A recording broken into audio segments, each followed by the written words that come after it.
Welcome to CSIS Online. The way we bring you events is changing, but we'll still present live analysis and award-winning digital media from our Dracopolis Ideas Lab. All on your time, live or on demand. This is CSIS Online. Good morning, everybody. I'm Dan Runde. I hold the Schreier Chair at CSIS, and I'm a Senior Vice President here. I want to welcome everybody. I'd ask everyone to virtually gather, if that's the right term of art for this conversation. I'm very, very grateful to have such distinguished speakers today to help us talk about what's at stake in Afghanistan. And I've written some work. I've done some work on this recently. We have a number of affiliates at CSIS that have really helped us to provide some heft and seriousness and frankly, some moral leadership on this issue. I want to just reference some of my affiliates who aren't here right now, but I suspect are watching. I want to reference Annie Forsheimer is at the State Department, my friend Ambassador Rafel, my friend Ambassador Olson, and of course, most importantly, my friend Ambassador Tony Wayne, who has just been a really great partner on all this work. So I just want to start with just recognizing my friends we couldn't do this without them. So thank you. I consider the situation in Afghanistan to be a moral imperative for the U.S. and its allies. A hasty U.S. withdrawal of troops would erode the well-fought gains in women's education and rights amid deteriorating security conditions. This could easily leave a vacuum for the Taliban and its affiliates to fill, endangering the lives of innocent Afghan civilians and potentially resulting in an Afghan failed state. We cannot let that happen. The Biden administration is now tasked with deciding how many, how quickly, and under what conditions the remaining U.S. troops may be drawn down in Afghanistan and setting parameters for future support to Afghan security forces and the Afghan government. Very soon, there will be a critical NATO Defense Ministerial. That's why I wanted to have this conversation to determine the future of the international presence in Afghanistan, including examining NATO members countries' collective troop levels and distribution, which for the first time outnumber U.S. forces. The NATO meeting presents an opportunity for the Biden administration to send a strong signal about its approach to negotiations and its commitment to a stable outcome in Afghanistan. The Biden administration has indicated it will review the February 2020 agreement that included a commitment by the Taliban to cut ties with terrorist groups and begin substantive peace negotiations with the current Afghan government, as well as scheduled U.S. troop withdrawal if Taliban conditions are met by May of 2021. That's the big if. A recent report from the Afghan Study Group, a bipartisan panel charged by Congress to examine the February agreement, found that a U.S. withdrawal in May 2021 would lead to the resumption of full-scale civil war among the Taliban, the Afghan government, and other groups. During today's discussion, we will be examining U.S. and NATO core interests in Afghanistan, the security conditions on the ground, and the Taliban's commitment to peace as the relevant considerations for determining troop withdrawal. I'm really grateful to have Congressman Peter Meijer from Michigan's 3rd District, the former district that Gerald Ford used to hold historically, to make some short opening remarks to frame our discussion. Congressman Meijer is the ranking member on the House Homeland Security Subcommittee on Oversight, Management, and Accountability, and he is also a member of the House Foreign Affairs Committee. Congressman Meijer also served in Iraq and also in Afghanistan, I think, as well as, and so I'm really quite grateful. We then have an esteemed panel of experts with us today that I'll introduce after Congressman Meijer's remarks. Congressman Meijer, I turn the floor over to you. Thank you, Dan, so much for inviting me out here today, and thank you to everyone who is participating and our esteemed panelists and also all those who are joining. I'm Representative Peter Meijer from Michigan's 3rd Congressional District, but as Dan mentioned, I also have several years spent time in the Middle East, both as a non-commissioned officer doing intelligence operations with the Army in Iraq, and then later as a conflict analyst for the humanitarian aid community in Afghanistan from 2013 to 2015. Bouncing between our two major post 9/11 conflicts was definitely an exercise in contrast.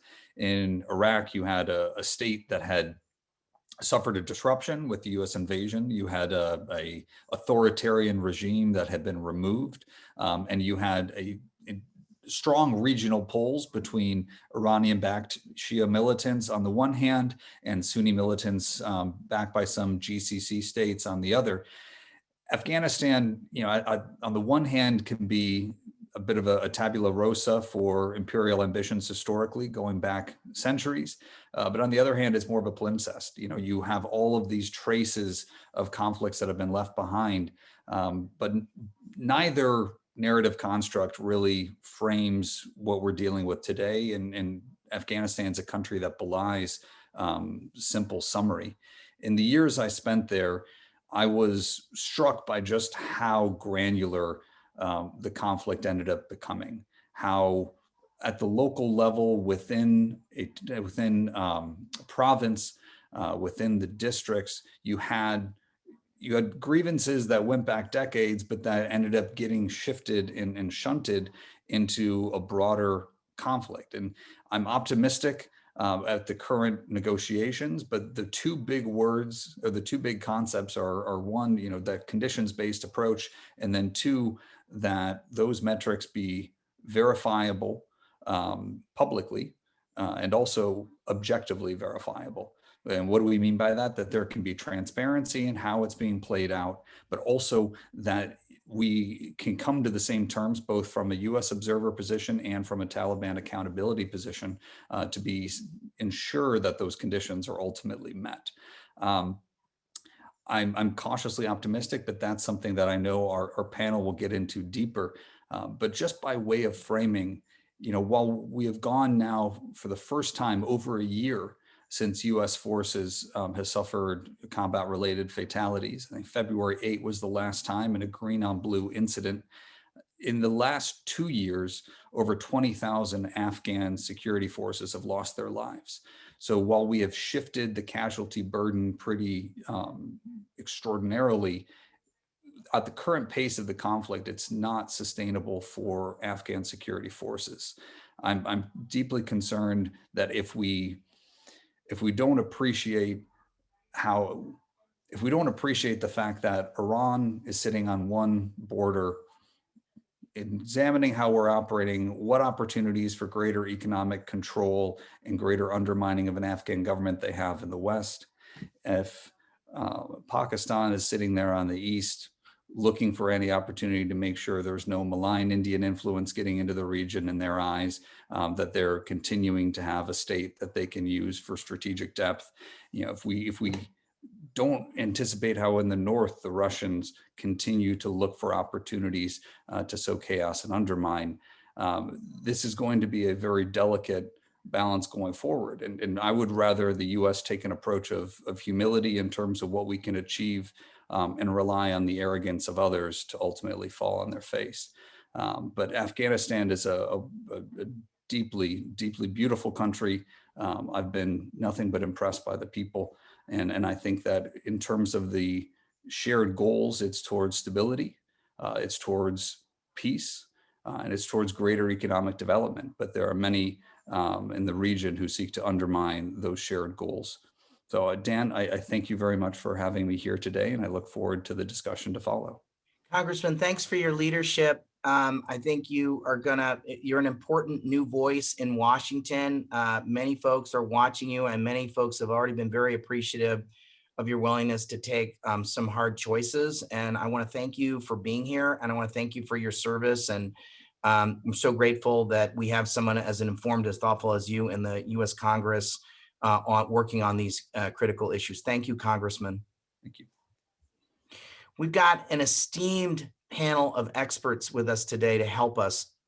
General David Petraeus doesn't really need an introduction, but I think we all know he was a former CIA director. He was also commander of the International Security Assistance Force in Afghanistan, among other roles that he played. We also have Ambassador Milan Verveer, who is the executive director of the Georgetown Institute for Women, Peace and Security, and a former U.S. ambassador at large for global women's issues. And then we also have Ambassador Ryan Crocker, who is a former career ambassador with the U.S. Foreign Service and served as U.S. ambassador to Afghanistan twice, and as well as serving as ambassador in Iraq. So I'm really grateful all of you have been willing to give of your time and lend your voice to this conversation today. Let me start with you, General Petraeus, and ask you to help. I'm going to ask each of you to kind of make a brief opening statement, and then I've got several questions I'd like to ask you all. General Petraeus, over to you, sir. Well, thanks, Dan. Always great to be with CSIS, and it's a particular pleasure to be with Congressman Meijer, Ambassador Verveer, and especially, of course, my longtime diplomatic partner in Iraq and later when he was in Afghanistan, Ambassador Ryan Crocker. I think it's important to recall that we went to Afghanistan for a reason, to eliminate the sanctuary in which al-Qaeda planned the 9/11 attacks and conducted the initial training of the attackers when the Taliban controlled the country.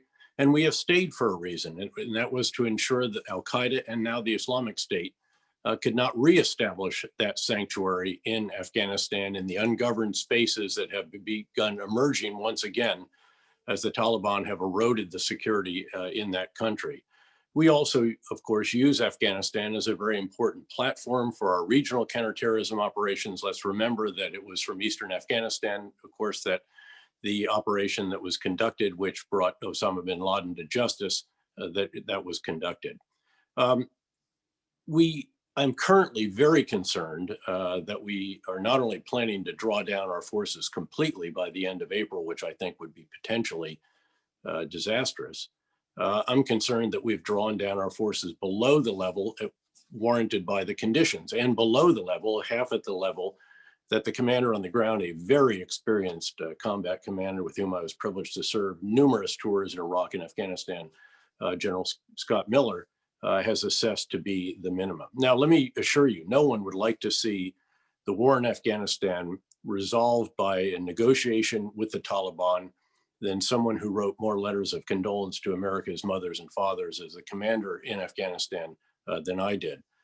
But it's pretty clear that the Taliban not only have shown no willingness to cut their ties with al-Qaeda, they've also shown no willingness to reduce the level of violence to which they were committed in the agreement that they signed with the United States.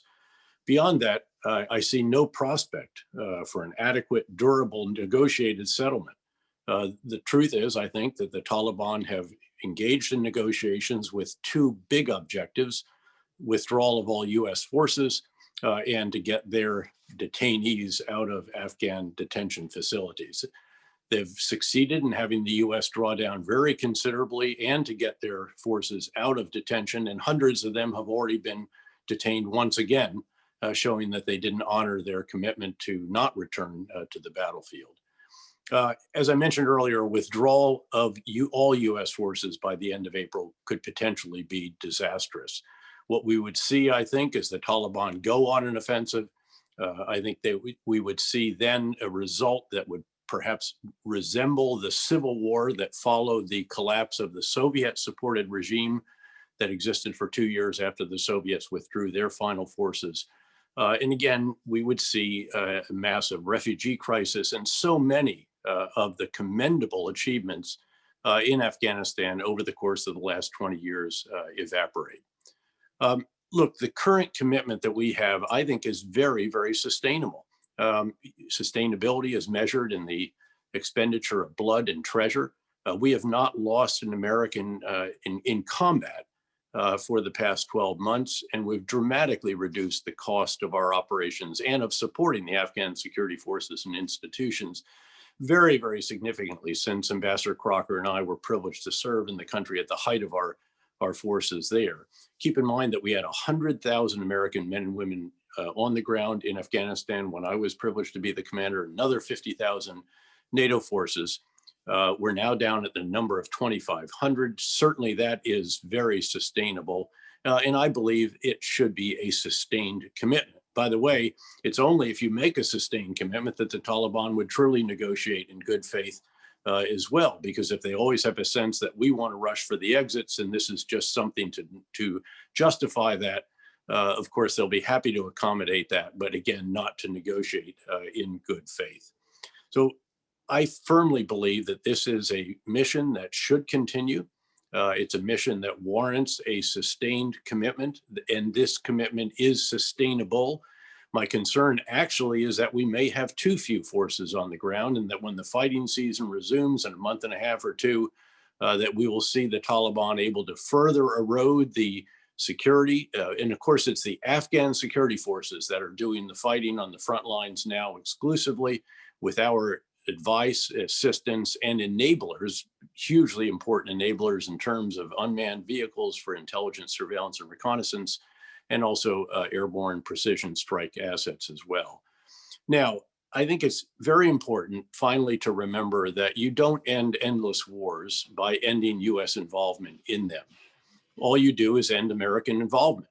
We learned, in fact, many members of the current administration, which I think has assembled a very experienced and very impressive group of leaders, particularly in the defense and foreign policy areas, learned that if you pull your forces out prematurely, something could happen. In the case of Iraq, it was not our fault. It was the prime minister who pursued the highly sectarian actions that took the eye off the Islamic State for the Iraqi security forces, allowed them to reconstitute themselves, go into Syria, amass considerable additional combat power and capabilities, and come back into Iraq and literally threaten the gates of Baghdad and the Kurdish regional government capital of Erbil. We had to go back in. And again, I think it is far better to have a sustained, sustainable commitment that continues our counterterrorist campaigns in countries like Afghanistan, where the host nation forces are doing the vast majority of that fighting on the front lines, and even in the efforts against al-Qaeda and the Islamic State, again, with our assistance and our intelligence and enablers. That is far better than withdrawing, seeing a civil war erupt, and recognizing that we have to go back in because the humanitarian and security consequences are so dire that they warrant a return of our forces. And it would not be a small, sustainable commitment. It would once again be a very costly, substantial commitment. So that is my concern. That's certainly why I would contend that we should not reduce our forces at the end of April, as we committed with the Taliban, who have not lived up to their side of the agreement. It's why, in fact, I think we should actually examine very carefully whether we didn't draw down so far that below the level warranted by conditions and by the commander's assessment, that indeed we should reassess that and perhaps actually augment the forces on the ground somewhat, noting that our NATO allies will very much support this. And in fact, they are now 2 or 3 times the number of forces of the US with their contingent on the ground. And with that, thanks again to CSIS for the invitation, and again, a privilege to be with the others on this group. Thank you, General. Thank you very much. Ambassador Verveer, I'd welcome just some opening thoughts from you, please. Well, thank you so much, Dan. And it's a privilege to be here with the Congressman, the General, and certainly with Ambassador Crocker, who has all of whom have their deep experience in this space. I want to build a little bit on what General Petraeus said. First of all, I think we all recognize the urgency of this moment, or CSIS probably wouldn't be holding this discussion.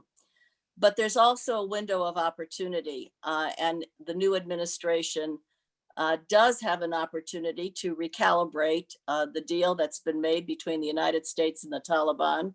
And we should bear in mind that it was a unilateral deal. Neither the Afghan government nor any of our allies were involved in that deal. And we have an opportunity now with a peace negotiation, as difficult as it is, to try to create a political settlement. And as General Petraeus just said, what is the alternative?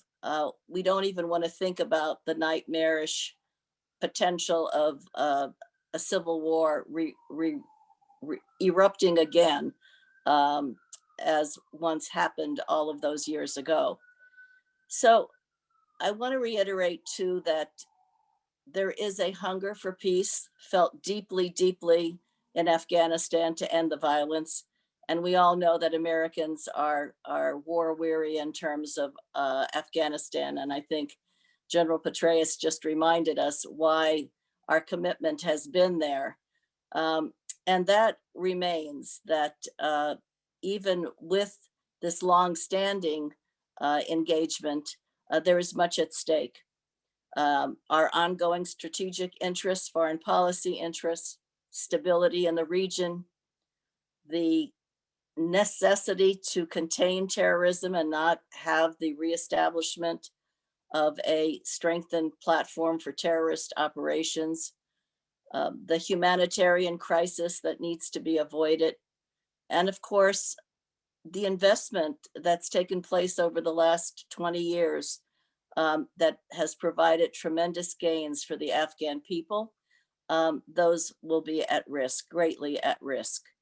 So what do? I don't need to talk about the troop drawdown that's taking place, because I don't think there's anyone who can do it as eloquently as the general just did.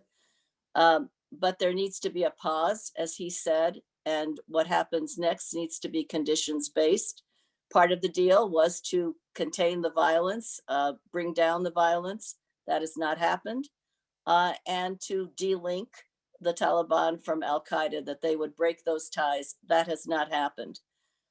So we can't, I don't think, afford to hand over victory to the Taliban with no conditions leading to the prospect of worse happening. And we need to do take our next steps, obviously, with our partners, our European allies, with NATO, and engage in robust regional diplomacy at the same time. I think it's also really important to mention what is happening now in Afghanistan. There is a reign of terror going on. It's targeted assassinations, and they are aimed at the best and the brightest in Afghan society. Women in the public arena have been especially targeted, and our embassy in Kabul had put out a cable not too long ago saying that there is every expectation that will continue. Journalists have been killed. Two female judges on the Afghan Supreme Court have been killed. The deputy on the Human Rights Council has been killed. And this is going on as if to create a chilling effect, to paralyze civil society, people active in the public arena, so that they can make it easier for the forces who oppose what they stand for and want to diminish those voices to have happen. The peace negotiations are going on. It's the first time with the Taliban at the table. It is fraught with dangers, but it is an opportunity to achieve a political settlement. We know there's no military victory in all of this. We need a political settlement, but that can only happen if the current process is strengthened, if there's a commitment to the constitutional order, and to ensure that the gains that have been made, particularly by half of Afghan society, the women, that those gains are not erased. I think also that I have in my head what I heard 2 days ago in a meeting with some Afghans, one who happened to say this was a peace negotiator at the table in Doha. And that person said, please don't let the peace process die. And I think as difficult as it is, and it is difficult, and it is fraught with challenges, it is an opportunity we have to try to make work at this point. And to achieve those steps, we need, as I said, to ensure that we're working closely in that process of strengthening the talks with our allies, with NATO, with the Afghan partners, adopting a strategic framework, and redoubling those diplomatic efforts in the region to ensure that we can continue to move forward with this opportunity, to work with the Afghan government to fight the corruption and what needs to take place with respect to their response to the needs of their people, as well as their commitment to the negotiations. And finally, just a word about Afghan civil society. Much has been gained over the last 20 years. It is robust, and it is in many ways the engine, the driver for the future development of Afghanistan.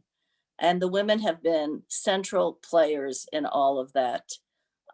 Enormous strides have been made from what was happening when the Taliban were ruling 20 years ago. And we all remember the images of the marginalization and attempts to oppress and deny the rights of women. This is about their rights, about containing the gains and continuing the gains. But it is also about any prospect for sustainable peace.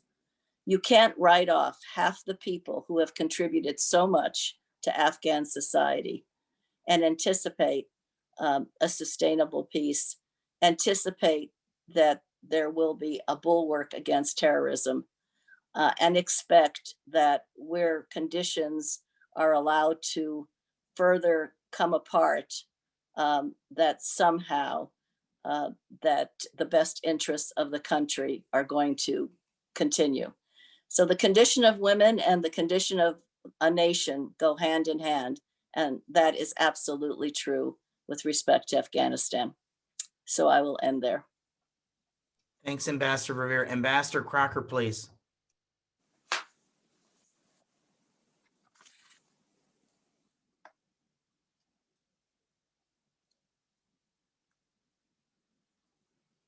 Ambassador, you're on mute.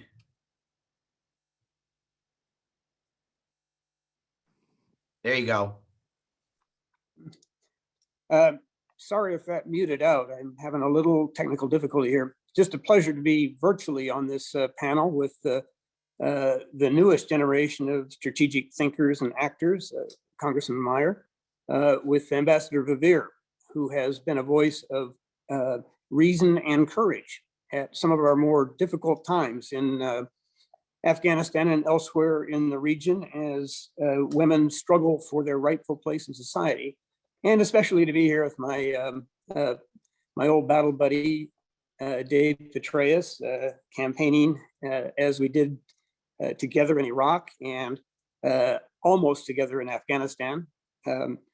It's a great team. Look, let me just say a couple of things here. In our country, we often have a challenge of matching our declared national security interests with our values.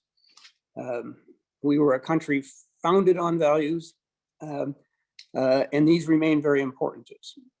In Afghanistan, we had a unique marriage, if you will, between a national security imperative of preventing another 9/11 and some of our most fundamental values.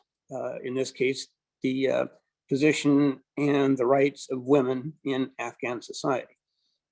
One of the very first things I did when I went out to Kabul at the beginning of 2002 to reopen the embassy was support a USAID mission aimed at bringing girls back to school.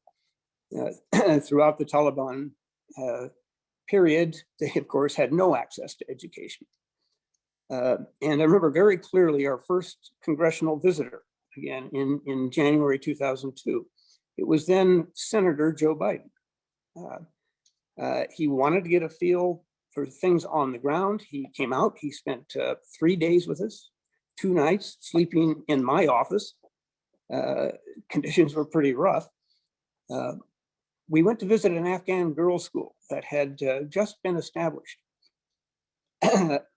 Set in on a first grade class, and the girls ranged from age 6 to 12, because the 12-year-olds had never had a chance at education. And I talked to one of the older girls and asked if it embarrassed her to be in a class with girls literally half her age. She just smiled at me and said, "I'm just so happy I'm in school.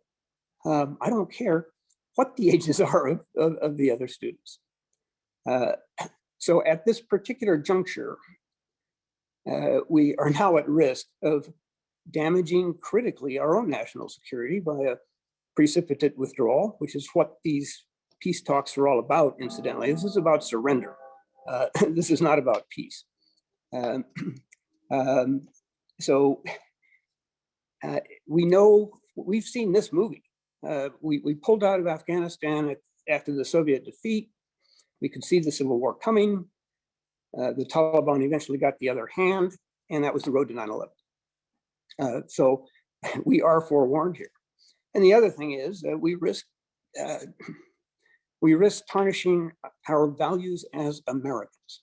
We encouraged girls and women to step forward. We said effectively, we got your back. And now we seem to be looking at our watch saying, oh my goodness, look at the time. We got to be going. Goodbye and good luck. Well, what do we think is going to happen to females in Afghanistan once we're gone? Once the Taliban is moving back into power by the barrels of guns? It will not be pretty, and we will be culpable. So thanks for this opportunity. Thank you, Ambassador Crocker. I want to mention my friend Fawzia Kufi, who's a congresswoman in Afghanistan. I think she was shot recently, or there was an attack. She survived an assassination attempt. Her husband was killed by the Taliban, and she's one of many important voices that I think that Ambassador Verveer is referring to. I really appreciate, Ambassador Verveer, you referencing this campaign of assassinations. I just want to reference the incredible progress. We don't talk enough, and each of you have talked about the progress. There were 0 girls in school in the year 2000 in Afghanistan, literally basically 0. Today, there's millions of girls that are in school. Not only that, several million have gone K through 12 after 20 years of support. I was at a dinner at the Presidential Palace about 2 years ago, and sitting around the table were Afghans with PhDs in economics, MBAs, legal degrees in the United States, all sitting around the table. And I said, oh my word. And a woman at the table said, this is your return on investment. Development takes a long time. But if you look at the arc of progress in Afghanistan over the last 20 years, there's been incredible, incredible progress. Economic progress, social progress, political progress. Most Afghans don't want to return to the failed policies of the Taliban. The vast majority do not. They like más o menos, they like what they've got. What I've said to Pakistani military folks when they come through is it a win for Pakistan if you get 6 million Afghan refugees? And they all kind of look at each other kind of uncomfortably because they know it's not a win for them. And we'd be looking at as many as 10 million refugees. Ambassador Olson and I did a paper on what a bad scenario would look like, and it's really, really bad. Can I ask each of you to answer the question, does the United States need to be in Afghanistan forever? Under what conditions should the U.S. leave Afghanistan? Could I ask each of you to answer that question? Let me start with you, General Petraeus. Sure. Look, the vision has always been that we would begin to transition tasks to Afghan security forces when the conditions on the ground warranted that the Afghan security forces themselves could handle the level of violence in particular. And that is, in fact, what we began. In fact, during my final months as the commander in Afghanistan, we began that process. That process has actually continued. And the objective eventually is to completely hand off all security tasks and other key institutional tasks to Afghan government organizations and to go home, continuing undoubtedly to provide a fairly substantial amount of development assistance, given how little Afghanistan can generate in terms of revenue, especially when you compare it, say, with a country like Iraq. One of the huge differences between the two, the other most significant one being that the enemies of Afghanistan have sanctuaries in a neighboring country in Pakistan, as is well known. So again, I think it has always been very clearly established that the conditions, again, the enemy situation, the friendly situation, the ability of Afghan forces to perform the important tasks, that would govern the progress in terms of transition. And that has largely been the approach over the years since the surge in Afghanistan when that transition began. In recent years, however, we have embarked on a withdrawal that is really not warranted by the conditions. And that's how we have ended up at a situation where we have 2,500 troops on the ground, again, well below what reportedly the commander on the ground has said is the minimum that is necessary. Let me just highlight, if I could, also a couple of the themes from the others very quickly. First of all, it's hugely important to remember that Las Vegas rules do not apply in cases like this. What happens there doesn't stay there. And so the warning about refugee flows is very real. This is not as close to our NATO allies countries as Syria was.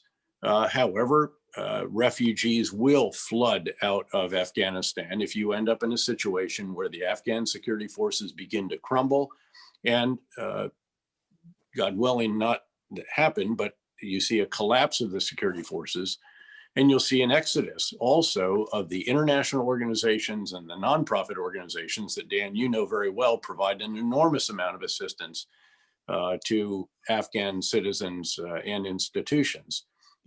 I have actually believed that this might be the most pressing near-term issue for the new administration. I think almost all of the other challenges, you name them, great powers, revisionist powers, extremists, all the other challenges, cyber threats, these are actually manageable in the short term. On the other hand, if we find out when the fighting season resumes that 2,500 was too low, or again, that we withdraw further, and we discover that we no longer have enough support for the Afghan security forces to where they begin to crumble. I've seen forces crumble repeatedly in the fight to Baghdad, and it happens very, very quickly. And you could end up with a scenario pulling our diplomats and citizens off the roof of the embassy if we are not careful about this. So this is a very significant near-term challenge. And I think it's very important to recognize that. And frankly, that's why I assume you convened this, and it's why we have all been willing to be participants in this. Thanks. Thanks, General Petraeus. Ambassador Verveer, please.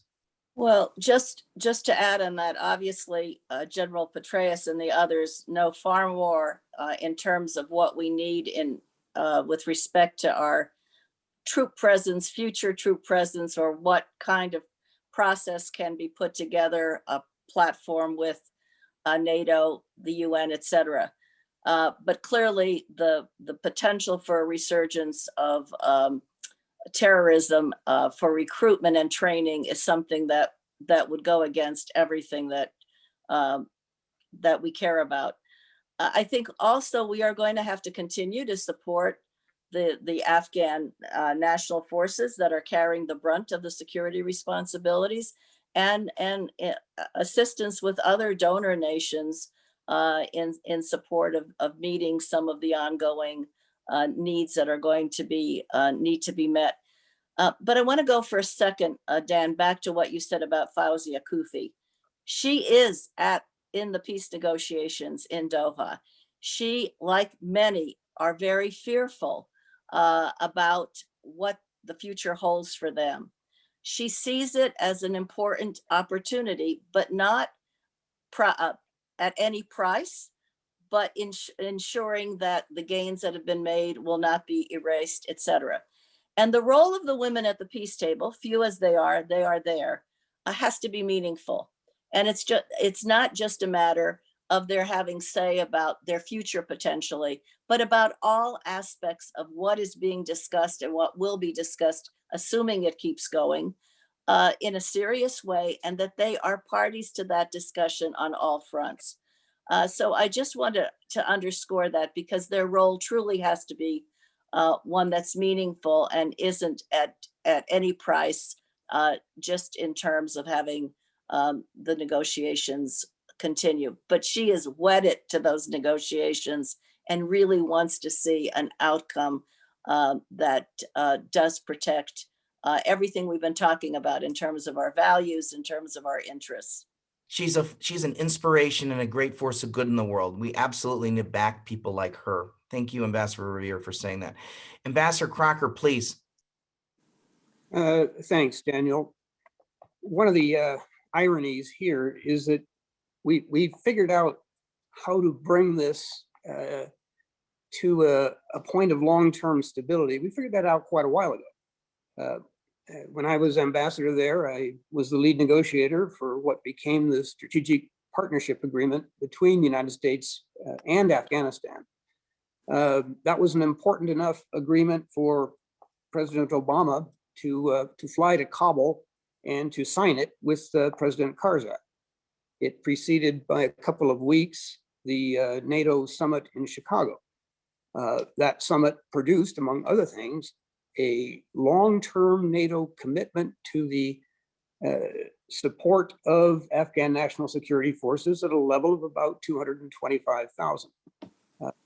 So we had all of this in place. And now we seem to have decided we just don't want to do this anymore. We're tired. We want to go home. Well, you know, I get it about being tired, and Dave gets it about being even tireder with all those years of service in Iraq and in Afghanistan. But there are things worse than tired, and that is giving up on your security interests and your principles. So I would just conclude on that point. The quality in America that our allies fear the most and our adversaries count on is our lack of sustainable national will. We get tired, we see setbacks, we don't want to hunker down for the long haul. Time to go home. And as Dave pointed out so eloquently, withdrawing from the field doesn't mean ending a war. It just leaves the space to one's adversaries. We've been saying for a long time that old mantra out there that we have the watches, but the Taliban has the time. They can outwait us. And that's what these negotiations are all about. They are, as I said, not peace talks, they're surrender talks. We're going home by initiating them with the Taliban. Without the Afghan government in the room, we delegitimized that government more than the Taliban ever could. So it's up to the Biden administration. And I hope the president, as he looks at the world of challenges literally facing him, I hope he remembers that visit he made to that Kabul girls' school. The hope that those girls had, the progress they have made, and I hope, more than I can tell you, I hope he does not sell them out. I had just on that, I was at the same dinner and two women looked at me and said, "Are you going to sell us out?" This was 2 years ago. And I got tears in my eyes because I said, I hope to God we don't. It would just be so immoral and just so wrong. And it's just awful to contemplate and profoundly upsets me. Congressman Meijer, yes, please, Ambassador. Dan, I just want to add to that one too often hears, frustratingly so, that we're not in Afghanistan for the women. We're in Afghanistan to ensure that there is no resurgence of the kind of terrorism that occurred for 9/11. And I think part of the problem is, and the frustration, I certainly feel it, is how to make the argument, because it is there to be made, that women are not marginal to why we are in Afghanistan, and how critical it is for them to continue to make the gains they've made, let alone not set them back. Congressman Meijer, you've been kind enough to stick around. I know you're very, very busy. I'd love for you any comments you want to make on what you've heard so far, but I want to ask you a specific question. I want to believe that there remains significant support across the political spectrum for our involvement in Afghanistan in the House. I'm hoping you might be able to comment a little bit on that as well, in addition to any other comments you want to make. Yeah, thank you, Dan. And I'm really glad that Ambassador Verveer mentioned just the devastating toll recently that targeted killings have had in civil society, among both political figures, among society figures, journalists. There's been concerted efforts, targeted killings with magnetic IEDs and just more simple assassinations as well that I think have really sent a chill. It's that feeling that you can be reached anywhere. In terms of will across the political spectrum, I think the biggest challenge is having a sense of what does victory ultimately look like? And that has been hard to define through the history of this conflict. And frankly, what will that cost be? Because again, we've noted, the fact that we haven't had American fatalities in combat operations, or I should say, kinetic operations in over a year, while the Afghan security forces have suffered devastating losses. So the question is, if we're on this trajectory, what do we need to do to change it to a better course of action? But one thing that I feel hasn't been brought up, and I think bears worth keeping in mind, not only are the Taliban not a monolith, the Afghan government is also not a monolith. And we have essentially a government that's weaker than the sum of its parts. And we're oftentimes regional-based actors. I don't think warlords are the appropriate term, but I can't think of a better one. Regional-based actors oftentimes put their own parochial interests above that of the central government and use that leverage. We saw that in Kunduz about 5 years ago. We've seen it over time in plenty of places. And the more we can tranche off, areas of dispute, and frankly, continue to separate the Taliban into reconcilable actors that are, not interested in a nihilistic approach, and the Islamic State of Khorasan, which I hate calling it the Islamic State because it's not a bunch of guys rolling over the border in Toyota Hiluxes.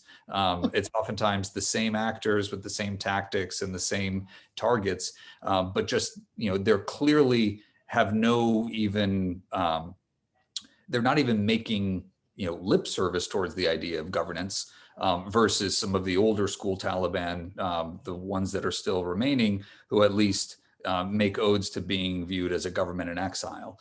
There's reconcilable actors. We've seen actual cooperation between U.S. forces and elements of the Taliban to target them, not cooperation in the formal sense, but at least a shared enemy. But I think if we're truly in the mindset that, you're good or you're bad, you're all in or you're all out, those numbers are just not there to be able to reconcile and to build stability. And I think of the time I was visiting a girls' school in Lashkar Gah in Helmand province, and there was a Taliban minder that I think was half there to make sure I was who I said I was, and half there to make sure if we encountered a roadblock that he could vouch that I was who I said I was.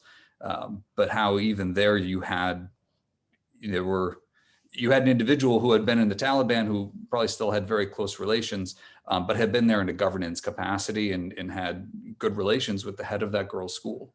So again, it's hard to separate. I mean, there are individuals that I think can be brought back into the fold, but there are also, and I think you see this clearly with a lot of those who are radicalized in refugee camps and have no knowledge of what it is to govern and only care about the fight. And there's no reconciliation with some of those entities. I've got a couple of questions from the audience. I'll let you all pick and choose. A really interesting question. If the Taliban react to a U.S. decision to delay withdrawal indefinitely, by, in essence, going back to fighting, how should the U.S. react? There are certainly risks of expanded civil war if the U.S. departs, but is there not also a risk of expanded conflict if the U.S. signals an indefinite or enduring presence? That's question one. That's a legitimate question given the conversation we've just had. Second, Central Asia as a region has taken on a greater emphasis than the last administration strategy, probably the last two administrations. Will this continue, and how could Central Asia play a role? Dan, this is Dan's editorial. I've also thought, plugging Afghanistan into a greater Central Asia is a good thing. Could you all comment on this issue of sort of regional, maybe potentially constructive regional actors? We certainly know negative regional actors like, I won't name some, but could there be some constructive engagement in Central Asia? Let me just ask each of you to kind of pick one or the other. General Petraeus, let me ask you, I'm hoping you'll take on that first question, General Petraeus. Sure, and let me just mention on the second one very briefly, there is constructive regional activity between the Central Asian states and Afghanistan. They don't want to see Islamist extremism emanate north from Afghanistan. And they also want to share some of the resources that they have. They'd love to see, for example, the pipeline for natural gas from Turkmenistan that would extend all the way through Afghanistan, Pakistan, and down into the subcontinent to 1.3 billion people in India, needless to say. Could the Taliban ramp up? Well, I guess they could. They already have launched what is almost one of my friends, colleagues, Van Serchuk, labeled a Khmer Rouge style campaign of targeted murders against journalists, judges, human rights activists, and civil servants. And again, undoubtedly they could, and we would then have to support our Afghan security force partners in holding that back. Keep in mind that it's about preventing greater ungoverned spaces in Afghanistan, because it is in the ungoverned spaces or the Taliban controlled spaces that we have always seen al-Qaeda and now the Islamic State trying to reestablish the kind of sanctuary that al-Qaeda had prior to 9/11.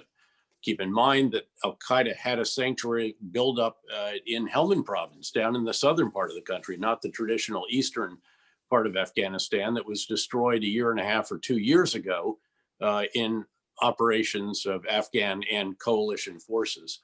So again, we would need to be prepared for that. That could be a consequence. It would certainly be among the more worst case scenarios, but I assure you that the worst case of all would be a precipitate US withdrawal, which I think Ryan Crocker has rightly labeled a surrender, not a withdrawal of forces based on conditions and the achievement of an adequate, durable, negotiated solution.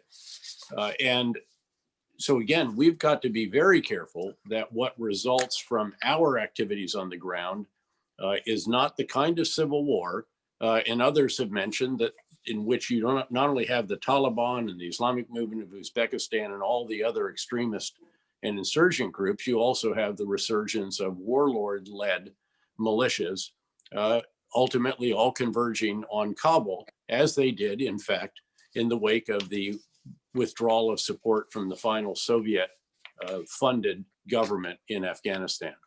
Thank you, General. I need to add one other question from Ambassador Tony Wayne, who's a senior advisor at CSIS and been my conscience and sort of my referente on Afghanistan. He asks, the NATO Ministerial is an opportunity for the US and others to send a clear message. Are we going to use it well?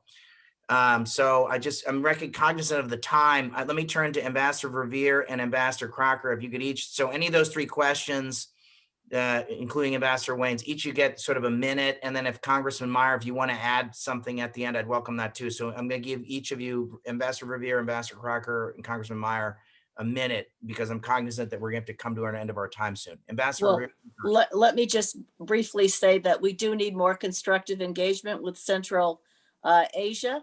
I think both in terms of the spillover worries from terrorism, something that they continue to live with and that only could be exacerbated, but also the economic opportunity that it affords. There have been many cross-border efforts to try to accelerate some of that. When I was in government, we were trying to create a new Silk Road, but those opportunities in terms of energy, in terms of other kinds of commerce are very much there. Uzbekistan, for example, is one of the friends of Afghanistan group. And I think there's more to be developed there through a more robust diplomatic and economic engagement. Okay. Ambassador Crocker. 2 points, Dan. First, on our national security and how Afghanistan relates to that. We gave the Taliban a choice after 9/11. Give up al-Qaeda and you can stay where you are. They chose exile to maintain their links to al-Qaeda. And they've been in exile for 20 years. Do we really think that when we are done, because we don't want to be there anymore, that somehow this is a kinder, gentler Taliban that is going to renounce al-Qaeda? That is magical thinking. If the Taliban is back, al-Qaeda will be back too. And we saw where that got us last time. On the whole question of regional attitudes and initiatives, it all depends on us. as does the NATO Ministerial coming up. Are we going to say we are about conditions? We are not about timetables? President Trump actually said that, and then I guess forgot about it, or that this was conditions based. Well, if we assert that at the NATO Ministerial, that would be a most welcome change. If we do not, we are going to be looking at a region that is going its own way without much regard to what we say or do. And in Afghanistan, you're going to see the next step toward a complete breakdown of order and a return to violence. That if we are out of the picture, if we are not leading, we're going to be seeing a major disintegration in and around Afghanistan. And if we are tired now, and if we don't like it now, well, wait for the next 6 reels of the unfolding Afghan film. It will not be pretty. Okay, Congressman Meijer, I'll give you the last word.